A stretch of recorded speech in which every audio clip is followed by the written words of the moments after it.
All right, welcome back to Off the Bench, presented by United Dairy Farmers. We had to do some reshuffling here in the studio. Instead of just one chair up here, we bring in our main man, Paul Fritschner. How are you, young man? I'm doing great, Tom. Can you hear me? Can you hear me okay? Casey. There we go. Now I got you. Okay. Tom, I'm doing fantastic, Tom. How are you doing? I'm doing good. Doing good. So tell everybody about your show, when it runs, Sure. and what it's all about, because you just cranked it up for the first time last week. Yeah, so the Thursday shows are our real big shows of the week, especially before college basketball season starts. We preview the weekend. We do everything like that. Mondays and Thursdays, though, is the show.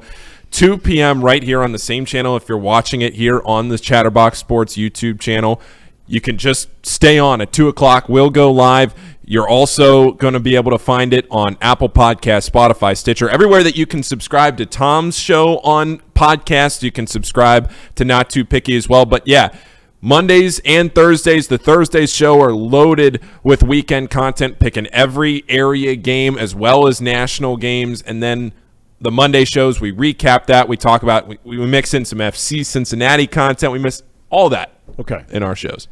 By the way, FC Cincinnati is going to the playoffs. Is that right? Yeah, FC Cincinnati. You talk about a team, Tom, that last year terrible. They were awful. I said it last week on my show. They found ways to lose matches in unbelievable I mean, they snatched defeat from the jaws of victory better than any sports team I have ever seen. It was unbelievable how FC Cincinnati lost matches last year. And if you haven't been following how they've done this season, if you just wrote them off coming into the season because you thought, oh, they were so bad, how'd they turn it around?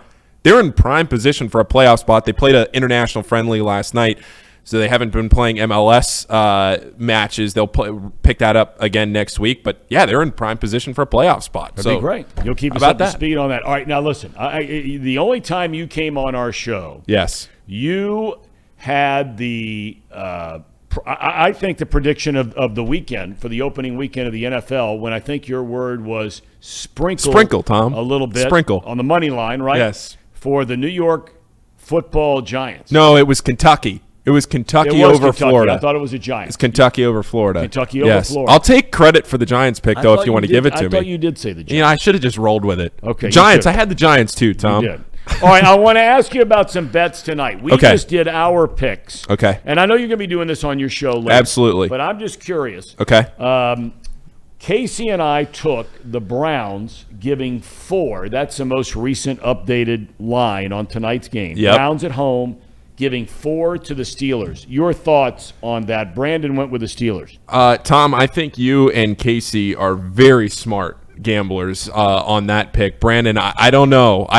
We'll talk tonight at midnight. We will talk tonight at midnight. We'll also be talking at 2 o'clock on my show about how the Browns -4 is a smart bet for tonight's game. That's what I'm going to be taking. The other thing that I'm looking at for tonight's game, in the last 3 years, it's not a big sample size, but in the last 3 years, the under is 7-0 in games where the total is less than 39 points. And right now, tonight, I think it's somewhere like 38.5. So that's you're saying, and if I heard you right, you're saying if the over-under is 39, is 38.5 or less, that if you bet the under, you're 7-0 in the last 3 seasons. Yes. So basically, Vegas is saying that if you have that low total, they try to bait you into taking that over because 38.5 points in the National Football League. How could that 21 to 17 though? That doesn't get you there if it's 38.5. Right. So that's something to look out for. It's not a big sample size, only 7 times in 3 years.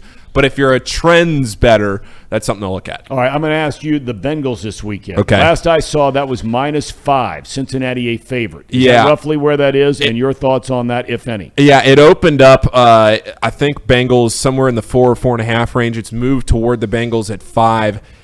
I know Casey said on our show on Monday that he is betting against the Bengals until they prove him differently. I tend to sway the other way here. I don't know if the first 2 weeks is a big enough sample size. Well, no. Let's back it up. It's not. It's just not a big enough sample size for me to write off the Bengals. And this is a major test for the Bengals, not necessarily in skill as far as the Jets are concerned. I know the Bengals lost to the Jets last year. This is a big test for the Bengals to say, okay, are they going to get things back on track? Are they going to right the ship? Or are they not?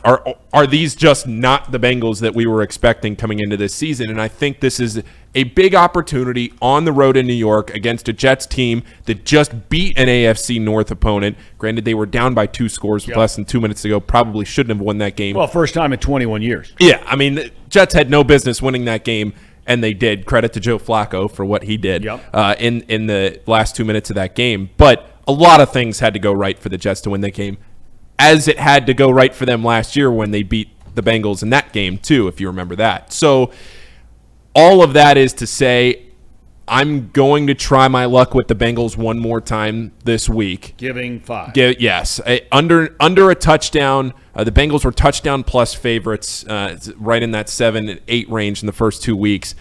I think at under a touchdown in that 4.5 to 5 range, I think the Bengals can get it done by 6 or 7 this weekend in New York. All right. I have not looked at any of the lines for some of these other games, and I don't want to step all over your show by asking you some of this stuff on our show before your show. Oh, no. Come on, Tom. Let's talk. Let's talk. Right? Absolutely. All right. So I'm going to type in here about betting lines, okay? Okay. So I want to know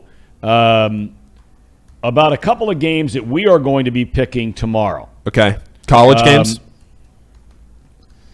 What are the Cats? 16 and a half? Pro games that we're going to be picking. Okay. So a couple of really interesting games here, right? Okay. You've got Buffalo, Miami. Yes. Buffalo as a road team going to Miami is giving the hometown Dolphins 6 points. Yeah. It's going to be tough to bet against the Bills after everything that I think of their last. I think they've won 25 games in a row. They haven't won 25 games in a row. Of the 25 games that they have won, their last 25 games that they have won, yes, they've won by double digits. Yes. So if you're looking at this and you're saying, okay, you're down in Miami, a place that the Miami Dolphins have played well at home. Yep. In recent, they always play well against the Patriots. They can play well against against their division at home. The Bills under a touchdown favorite at Miami. It's tough for me to bet against the Bills, but boy, oh boy, Tom, Jalen Waddle and Tyreek Hill together on the same team, which I heard you a few minutes ago talking about Tua. You are not a Tua guy. I am a Tua guy. Okay. I really believe in what Tua can do, if only because of that receiving core that he has. I really like what Mike McDaniel is doing. He's a quirky guy. No doubt. He's kind of a quirky, fun, different, unique guy. I'm buying what the Dolphins are selling. So you're telling me you think they're covering? Is that what you're saying? Yay or nay? I don't even hate the Dolphins to win this game.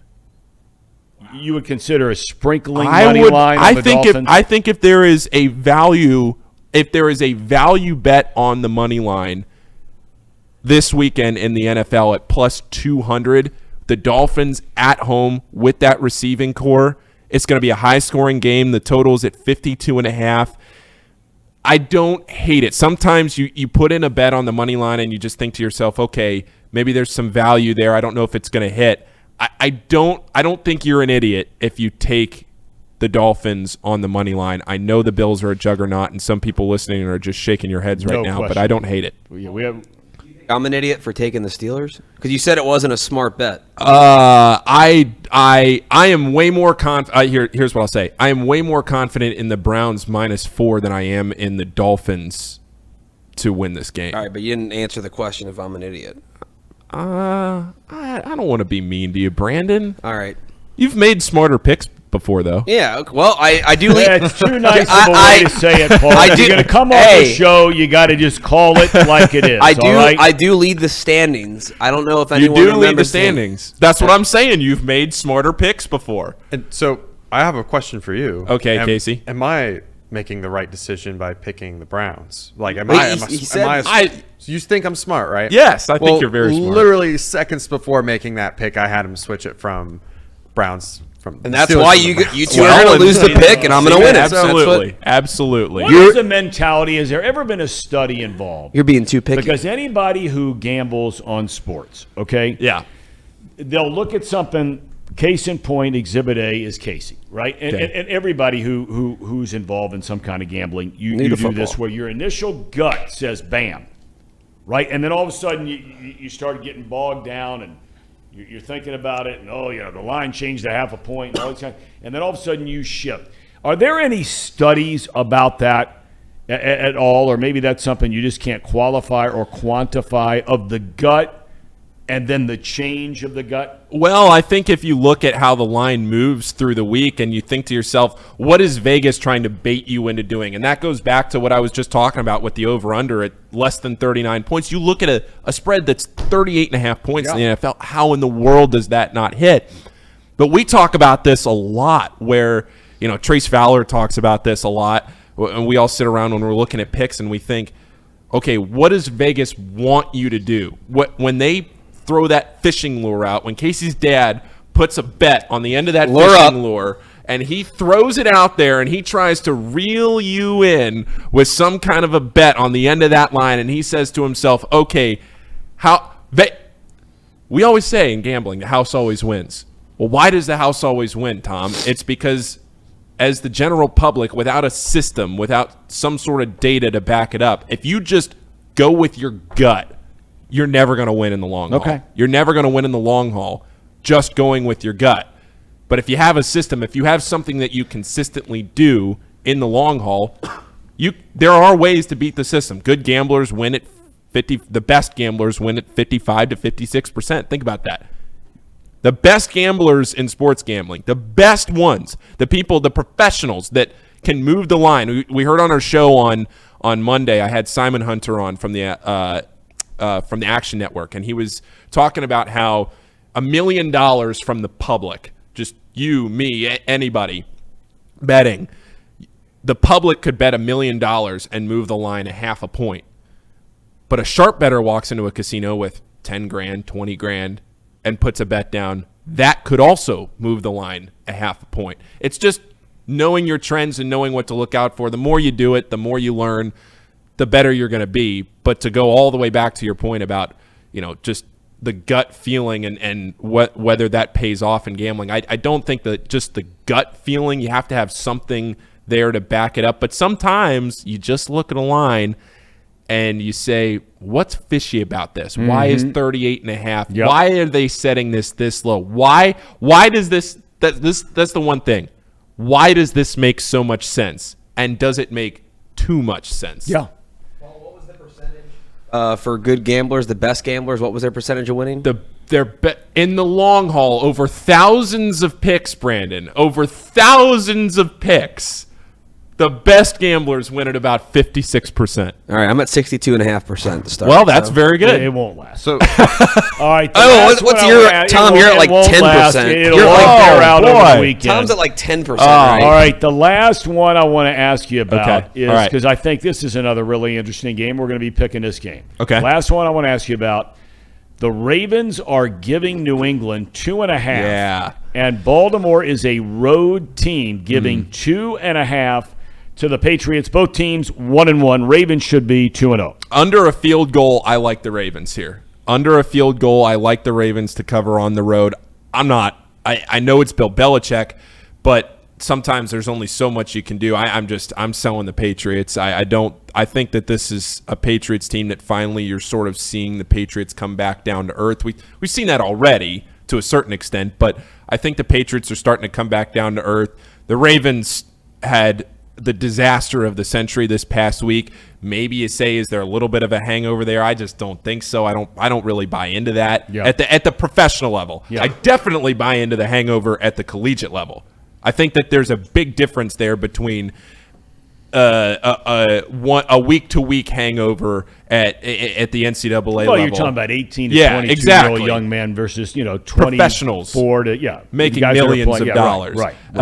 But yeah, Tom, I think at under a field goal at 2.5, I would take the Ravens there as road favorites. Okay. All right. Well, your show is coming up at 2:00 today. Indeed. Right? Great show today. If anybody's a gambler and knows John Hyslop from Odds Checker, he's the guest today.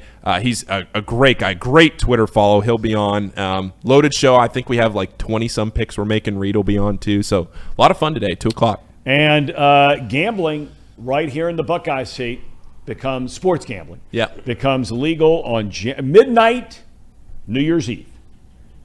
And I understand they are already planning like the party to end all parties at the Hard Rock. Oh, for midnight. Yes. So it's like one of those things where you kiss your date and then you just have the phone like back around. Absolutely. It's like you're kind of like looking over your shoulder for the line. There are degenerates out there, and I'm not going to accuse you of being one, but you know a lot that will walk to the window to make the bet before kissing their date. Oh, absolutely. I think there will be a line. There'll probably be a concert that night, too. But there will be a line. They got all kinds of stuff going on. I mean, I just hear our good friend Jackie Rao over Game Day Productions. I just hear that they are planning the party to end all parties. Not just because it's New Year's Eve. That's part of it. But that will usher in a brand new age of sports gambling here in the Buckeye State. You'll be able to bet at like Kroger getting groceries, right? Yes. It's up to a certain amount of money. Each kiosk will be able to take a certain amount of money from individuals. I think it's $600 or $700. All the teams already have their own betting partners. Yep. Right?